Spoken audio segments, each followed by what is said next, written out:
Welcome, everybody. Hello, hello. Come on Coming in. on in to the BOP Masterclass. Happy middle of July Friday to everybody. It's nice and Brandon, cool out today here. yeah, I bet. 120 I don't with the know. wind Let's see what with it with is. the wind chill. Corey, do you know what it is? I know Corey's here alongside me in the low country. Yeah, It only feels like 99. It's not bad for 11 a.m. feels like 99. Wow, that's something.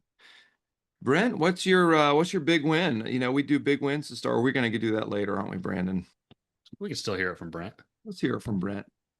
Hey, good morning. Yeah, 99's great. It's a big win. We took the family to the beach last night. My daughter, who is 4, caught her first wave. I grew up surfing and I'm teaching her early, and she's stoked. She has no fear in the water. So it's awesome.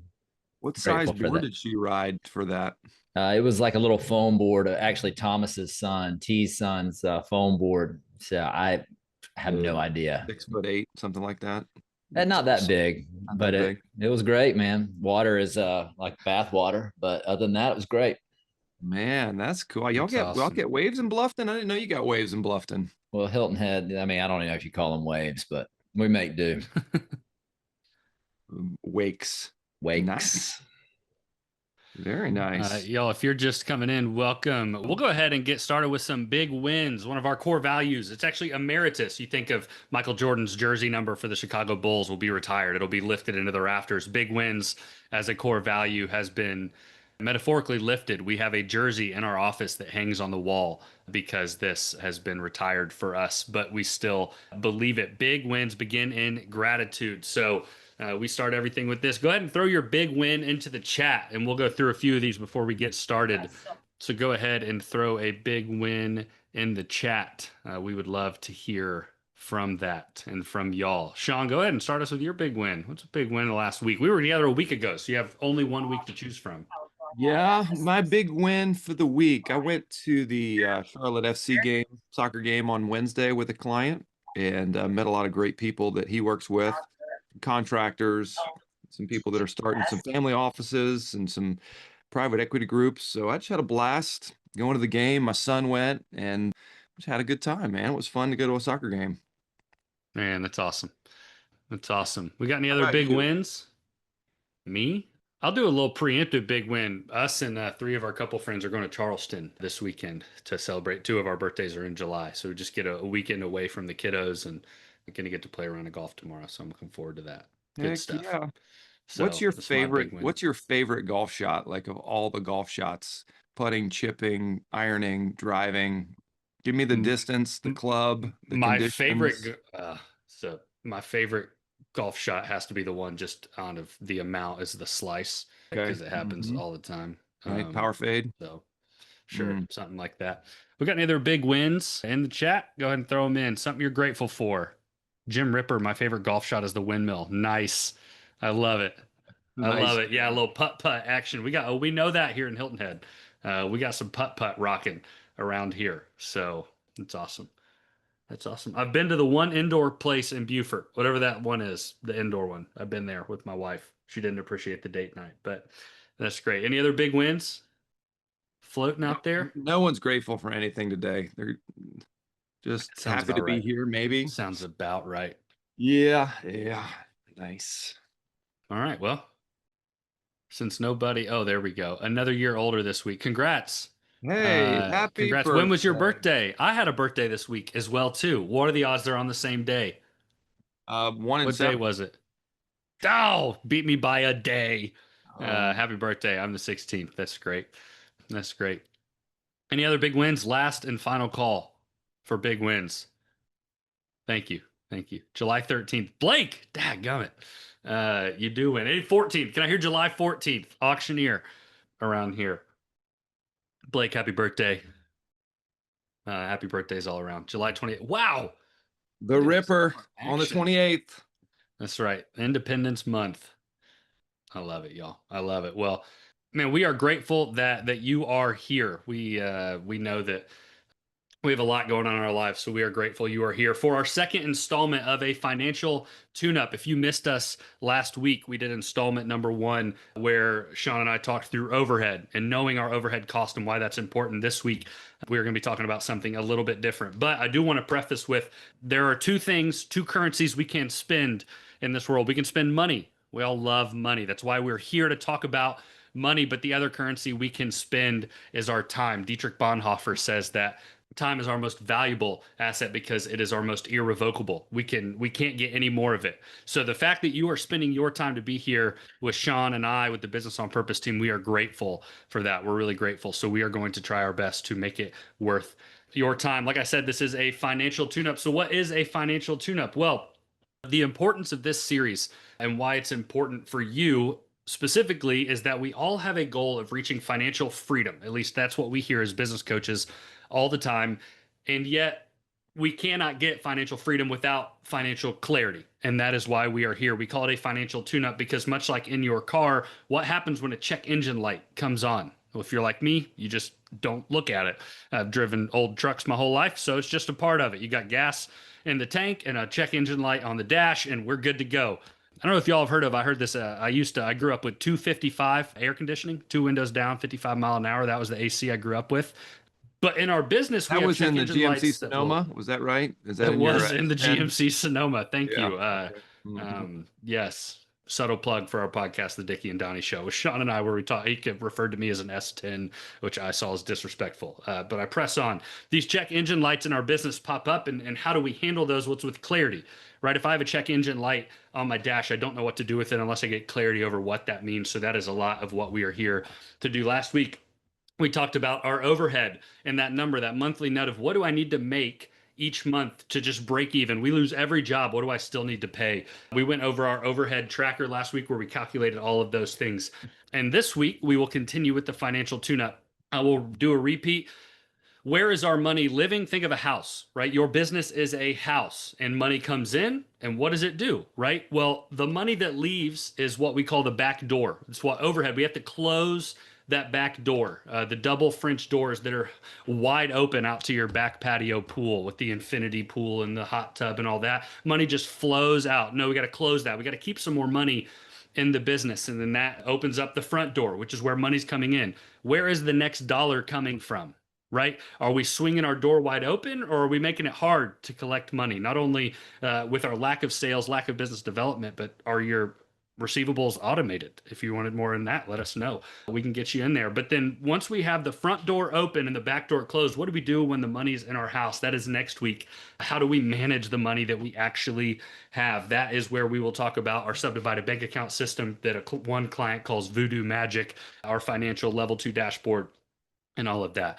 I want to preface there will be an opportunity at the end of this call to do a 15-minute workshop with Sean or I, where we take forecasting, which is what Sean's going to dive in today. We're going to take that, and you guys are going to have the opportunity to sit with us, and we will help you build it out. It is my clients that have a forecasted revenue and those that don't. The amount of clarity and the amount of stress, the amount of sleep is all tied to whether they have that or not. Because do they have clarity or do they not?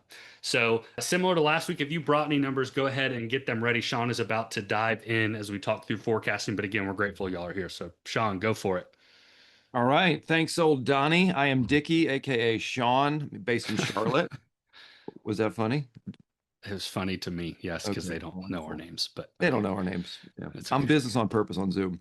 I started my career out of college as a general contractor. I built a bunch of houses here in Charlotte. I was a journeyman carpenter in Seattle for a couple of years, was doing grad school, and then did about 12 years in nonprofit leadership. And so I've been all over the map in industry. And so this morning, a little bit about us. If you don't know, Business on Purpose, we are a team of 11 with 7 professional coaches, and our mission is to liberate business owners from chaos and to give you clarity on what your business is doing and how you're doing it with the people and the resources you have. So really grateful. Everything we do is for liberating you from chaos to have a business that can run and grow with or without you. Give you 2 stories to start about this forecasting tool that we've built. My first story is a contractor in California, and he was doing new construction and renovations, and he had a contract to renovate some condos. And he realized once we had built this forecasting tool that the condos he was building, he was basically building for free at cost and not making any money. And he realized this is a totally unprofitable endeavor. And so he totally canceled half of his company, moved his contractors around, his 1099s around, and restructured his company, realizing that he was getting clarity on how much cash he was profiting for these jobs. Second contractor was in the low country of South Carolina.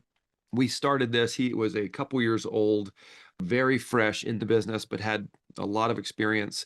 He had 4 or 5 jobs going at one time and had no support, no help. And we built out this forecasting tool and realized he was profiting, tens of thousands of dollars a month. And he hired 3 independent 1099 support project managers, superintendents, because he realized he had the clarity to know that he had the cash and the reserves to pay people. And so he would rather have his sanity, his life, time with his girls, rather than a pocket full of money. And so I thought that was a really wise decision. So those are 2 stories. Before I get going, we are coaches and we think a lot about systems and processes. But we also think about how to think. And so if you're a business owner, a lot of times you probably have this question of, how do I get this outcome? We talk about outcomes and we talk about inputs.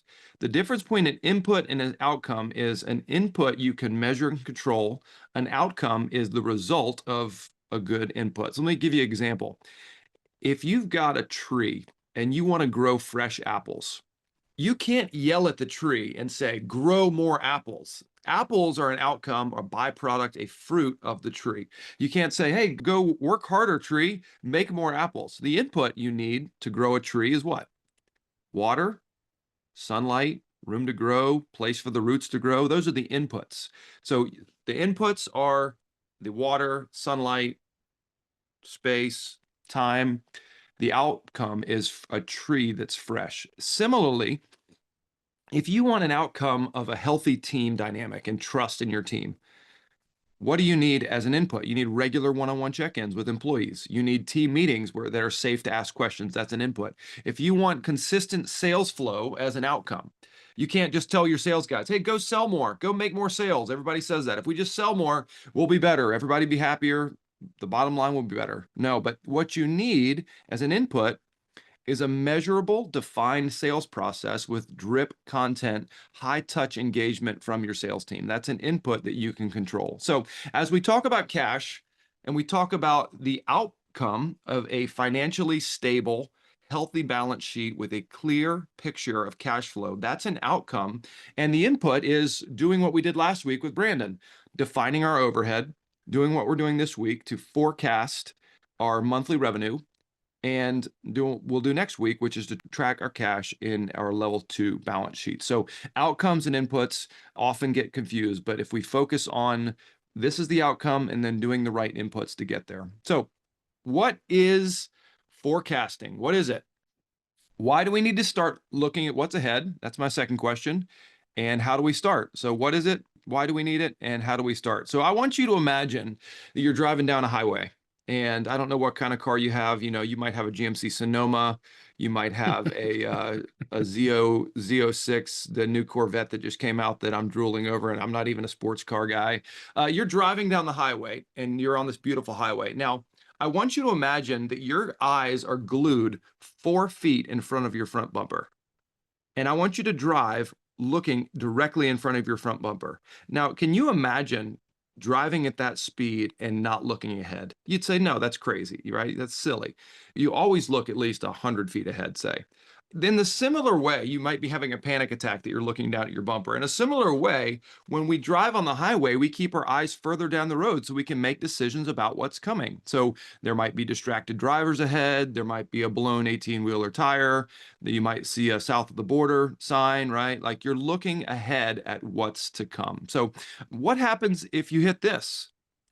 If you're not looking ahead, you're not going to be prepared for this crazy interchange, which I would love to drive on one day. That feels like a bucket list to drive on. So in the same way, Running a business means you're looking at your side view mirrors, you're looking at your rear view mirror, and more importantly, you're looking ahead at what's coming. So that could be vision, strategy, core values, and in this case, we're talking cash flow. So what is coming in the future? So definition of forecasting: the anticipation of a future cash position in order to make present decisions in business operations.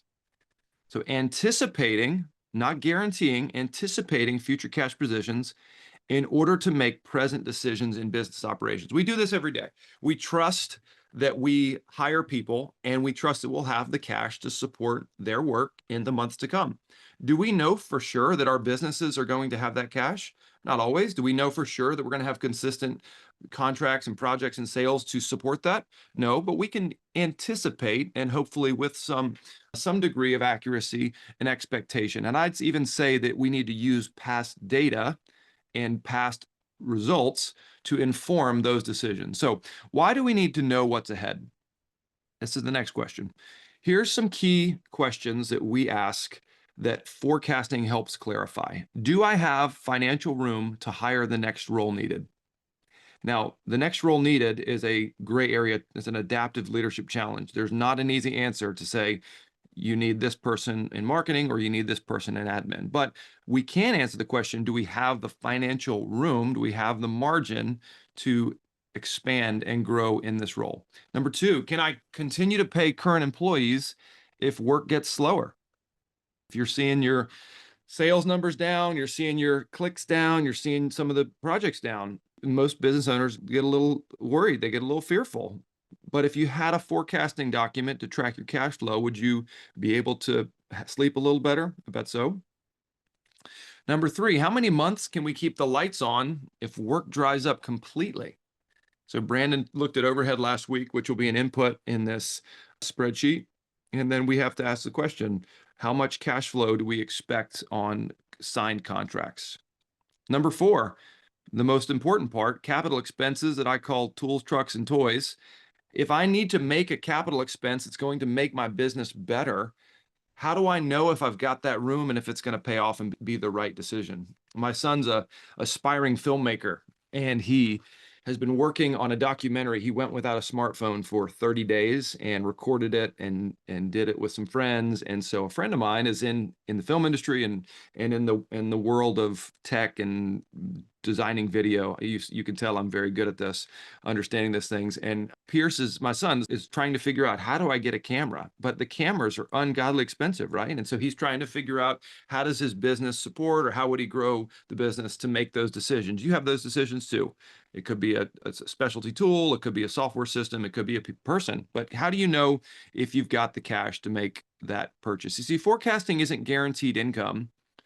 With contractors, a draw schedule is much more regular, but again, never guaranteed until the check clears. But it does provide data and information to make better decisions. So while many of you may be able to drive with your eyes closed and make it home, I'd prefer to see. So let's get into it. How do we start forecasting? And so we're going to pull up our forecasting tool on the slides here, and you can kind of lead you through this.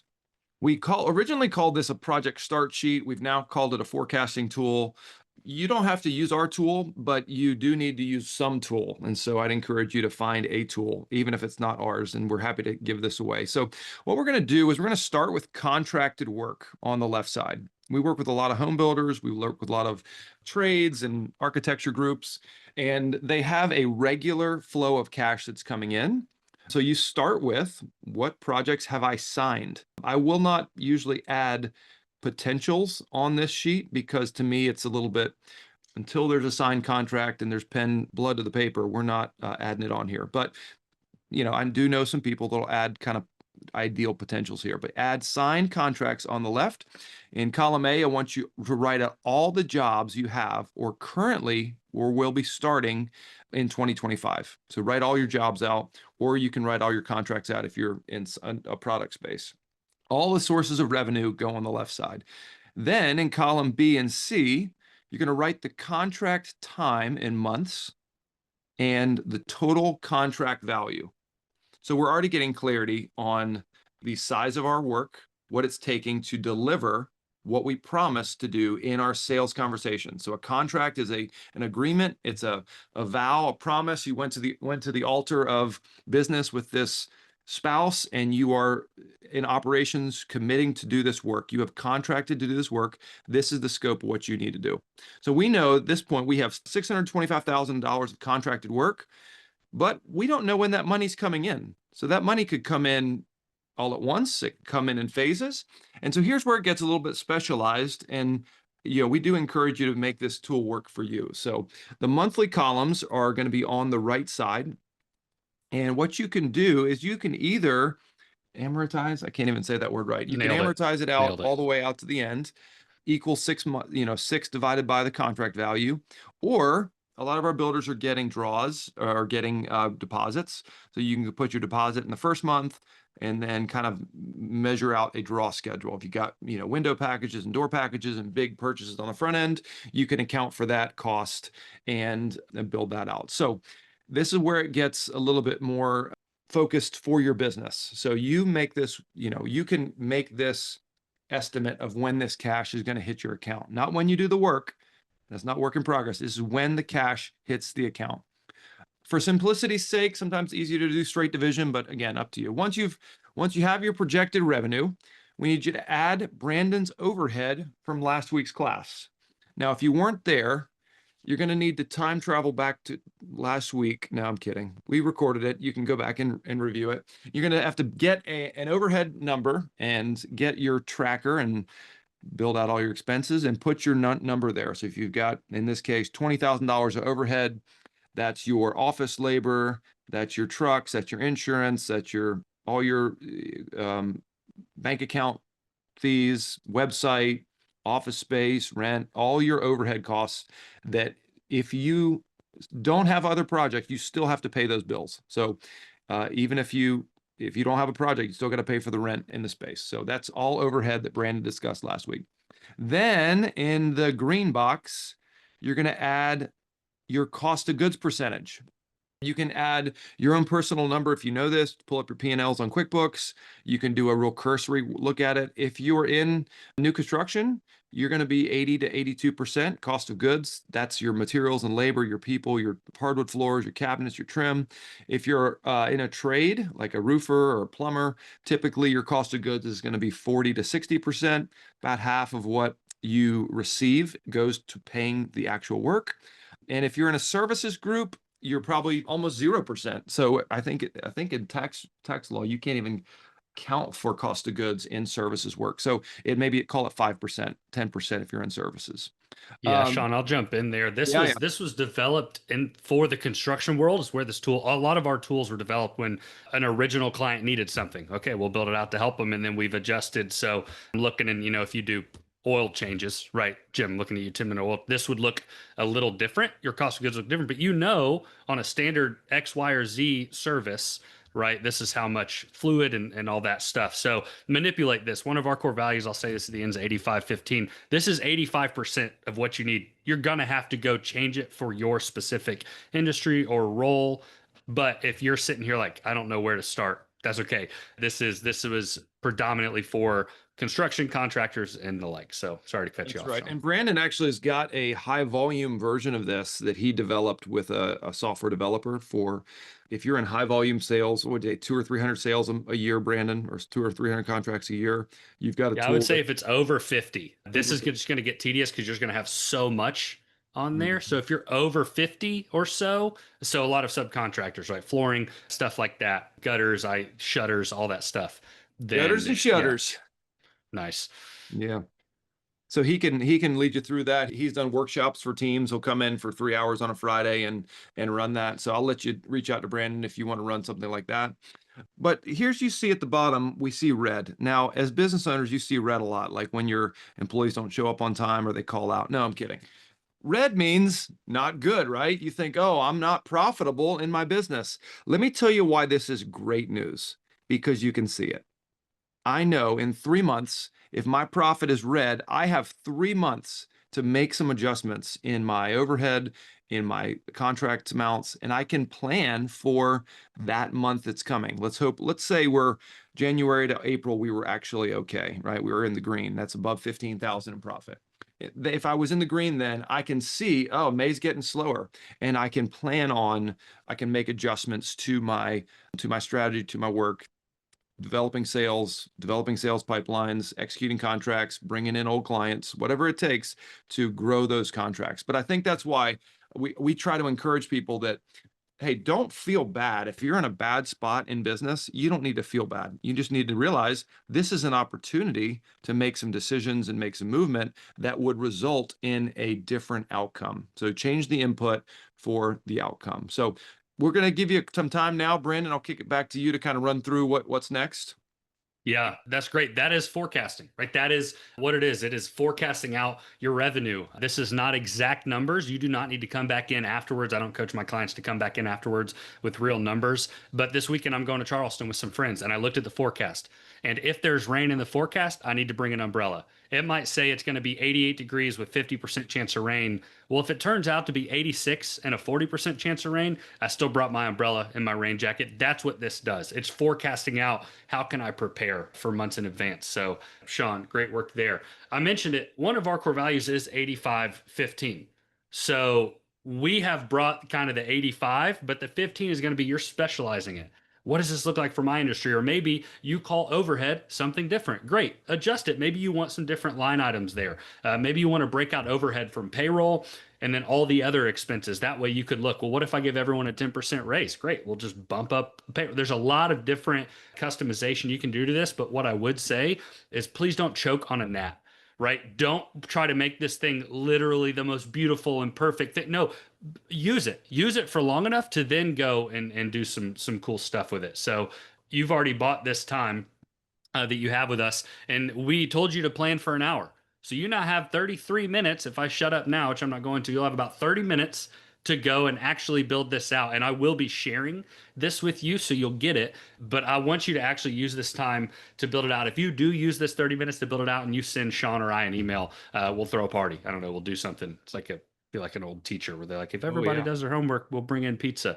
We say this a lot. Vision without implementation equals hallucination. The vision, I want to have a forecasted revenue system. If we don't implement that, we might as well be looking out into a desert seeing water. It's just hallucination, and we don't want to do that. So you have this vision of wanting clarity with your finances. That's why you spent your time here. You have this vision of being able to forecast out revenue in advance so that you can make adjustments months in advance without having to do it the morning you arrive at the office.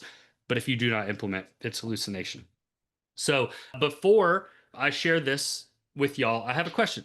And I don't want you to actually raise your hand, but how many of you were on last week's call with overhead and then never actually finished your overhead numbers? I'm not asking for a show of hands. If I'm a betting man, I would imagine most of you that were on the call did not go through and do with that. That's what we see as business coaches, right? Is that life gets busy. You got off this call, you jumped on a phone, you jumped on your text, you jumped on email, you went to a job site, whatever it is. So I'm going to ask you again, what is the second you get off this call, the chaos will be screaming. So what are you going to do to actually finish this forecasting if you don't have it? So here's what I would say. Please let Sean and I help you. Use us. That's why we are here. That's why we are doing this, to liberate you from chaos so you can spend time on what matters most. We want you to actually do that stuff. So Sean and I are going to be offering same thing as last time, 15-minute sessions where we'll just give you the head start. We'll give you all the years of us doing this and coaching through this and seeing so many different versions. We'll give that to you. Now, to claim one of those 15-minute slots, we are going to ask that you are the primary owner of the business, or the majority of your ownership team is here. If you are one of three and all three are here, great, that's fine. We do ask that you're making $1 million in revenue a year for this time. If you don't fit this bill and want time with us, let us know and we'll find another time. But this 15 minutes right after that is for these $1 million in annual revenue a year. And if you have 3 or more full-time employees, if you have a desire to grow and you're at 2 employees, but you want to get to 3, that's fine.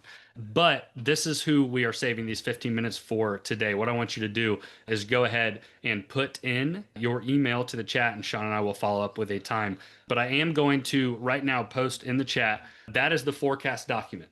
That is the forecast. Sean and I will stay on unless we get some people to claim some of that time with us. but that is the time or that is the forecast we will stay on. Yeah, y'all go If you ahead need and a little click bit of that, help. and then you'll have to be signed into Google, and then you'll click Yep. File, Make a Copy, and you can Yeah. save it to your drive. I will say one other story. I had a commercial electrician in Houston I was working with last year, and we were building bank accounts, and they were just a lot of money in, a lot of money out, and we built this forecasting tool with them in about 45 minutes. And he realized he was down 1.4 million in accounts receivable. And we're talking about a $4 or $5 million commercial electrician. And I literally said to him, you need to go collect checks tomorrow. Like you need to hit the pavement, hit the road. And he did. And he went out and got a ton of cash and was able to keep building the business. But it was just so clarifying for him to realize, oh my gosh, I am way out of line with not getting these checks. Now he's got really weird, if you're in Texas, you probably know this in commercial space, there's a lot of delay in getting paid for contractors. So it's part of his business. He learned and had to build in his financial plan to know, okay, if we do a job, we may not get paid for 1 month, 2 months. And so built that into his forecasting going forward, but it was so clarifying. So we'll encourage you guys, just the clarity you get in this. Is there Yeah, any that's good. questions we can answer if there's a business that maybe doesn't fit this, or you're thinking through how this would look for your business? Feel free to ask a question. And while you do this, I'll throw this up. If you do want to scan this for Scott's book, there's a free copy of it, The Chaos Free Contractor. I will tell you, if you are not a contractor and that title scares you, just replace contractor anywhere and put in whatever you do. It works. This is just marketed for construction. It's also less than 100 pages and the font is huge. I said it last time. It's a beautiful thing. But there's that book. But yeah, any questions on forecasting? I guess not. How do I get a copy of this spreadsheet? William, I put it in the chat of Zoom. So within the Zoom app, whatever you're using, at the bottom somewhere, I'm not sure if you're on your phone, there's a chat option. So if you go to chat, there should be a link there. Now, William, if you can't find that, just put your email in to the chat. I guess it can be hard if you don't have it. Somehow give us access to your email and we'll just send it. We'll send you a copy. Okay. Oh, I see chat now. Okay. There you Got go. it. Thank you. Love it. Yep, you got it. You got it. Yeah, I've had some crazy realizations with business owners after building this out. Crazy, because it just gives clarity in so many ways. So this is good stuff. I've got a question. Yeah, Blake. Like you guys have mentioned high volume stuff. We're automotive repair. And so, yeah, it's, it would be very tedious to do this for every RO that came through. So how we do that, build this out for that. Blake, I just sent my email into the chat, Brandon at mybusinessonpurpose.com. Email me separate and we'll get together, or we'll get you set up. So Okay. just shoot me an email. Yeah, it's a good question. Yeah, Awesome. that started. I have a shutter company that does roughly 500 units of sales, if you call it that, like different sales. So it could be a lot. And this just became so tedious that we started to play around and ended up bringing in our IT guy and helping out. So yeah, high volume is different for sure. Have you done any forecasting, Blake, or have you done any like ability to project future cash? No, not really. About all I've done in the past is just look at previous years, same month from the previous year.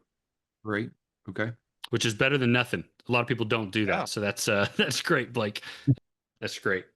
I have a question. Yes. So I have a newer business and I am, trying to get out there and get it to grow. Any strategies for sales that I should keep in mind?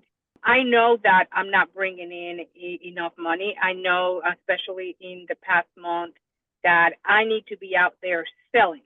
I'm a general contractor, residential, commercial, and I'm like, I need to be selling. I just don't really know how to do so.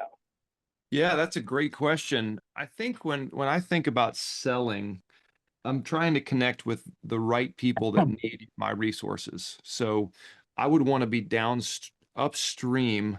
So if I'm a general contractor, I'm going to go meet architects. I'm going to go meet designers. I'm going to meet people that are on the beginning end of working with homeowners or businesses to build, so that I become the recommended or the go-to contractor for those architects. I've had a lot of GCs that have just committed to making one call to somebody they don't know a week, if you can call one person every week that you haven't met before, by the end of the year, you've got 50 contacts that you've reached out to. Say you get lunch with 12 of them, you've built 12 relationships. A lot of the business development work we encourage is the consistency in being out there, meeting new people, connecting with the right people, just being a part of this community. I know you're in Charlotte, so I'm happy to make some connections in Charlotte, but I think the goal of being on the upstream end of it and then having a plan and putting together a marketing and sales plan to make it work. I have a question. Thank you so much. Appreciate it. Sure thing. My name is Corey, and I was wondering how often is somebody, or is there an average business owner filling out that forecasting sheet, and how often do they check it once they've filled it out? That's a good question. What's up, Corey? So every time they get a new sale and they have more to forecast out when they will be doing that is when they would be filling it out. We do have, if you scroll to the bottom of that sheet, there's a potential work. At least I think that's on the template we sent y'all. If not, you can create a very similar looking sheet with potential work. And every time you're kind of in the sales process, go ahead and throw it in. And the second you land that job, bump it up into your actual numbers you're looking at. So that is more, I would say, repetitious or based on the volume of sales. We work with a lot of custom home builders. Custom home builders might get 5 or 6 jobs a year. So for them, when they actually land the job, that is where, they would go and put it in. And then I ask my owners to set it on their, we'll do scorecards with our owners that keeps them in track once a month. If you're a custom home builder type, once a quarter is probably fine because you don't have the volume of sales. It'll look the same month after month, but we want you to look at it each quarter. I would say this is something, if you're doing a high volume, set 10 minutes on a Friday to just study it every week. If you're having 5, 6, 7, 8, 10 a job or 10 additional ones a week, then look at it every week. So yeah, you're updating it as sales come in, and then you're looking at it no more than once a week, I would say, because this is a sheet, because it's a forecast. You're not actually using this to make financial decisions. You're using this to base, what do I need to do next? Do I need to cut expenses? Do I need to go land jobs? What am I doing? What we'll talk about next week, voodoo magic, how we manage our cash, is where you actually make your financial decisions. So because of that, this doesn't need to be studied as closely. This just gives us Yeah, a reference I point. wouldn't look at it more than once a month probably, because most of our business owners are so fearful and just gripped by how much Yeah, money's that's in the good. account and how many sales there are. We're trying to release them from that stress and pressure. And so if they've set their targets and you've got a view of your cash for the next 6 months and it's healthy, great. Like, just trust that every 5 minutes every month, if you're doing the right things to review added contracts, you're in a good place. Now, the tendency is to if it's all red, then maybe every week tracking and reviewing may be helpful. But if you're getting to a healthy place of review and cycle, like the cycles of reviewing, really good. Any other questions? All right. Well, y'all go ahead and work on this. If you got it, if you ask for it, we'll email it to you. And yeah, thanks for taking the time. Next week, Brandon will be running through level 2 dashboard and multiple bank accounts. We've got a pretty cool tool that will run through how to get target allocation percentages and how to sweep your bank accounts and get the cash flowing. So we'll see y'all next week. Thanks, See guys. y'all. Thank you guys for coming.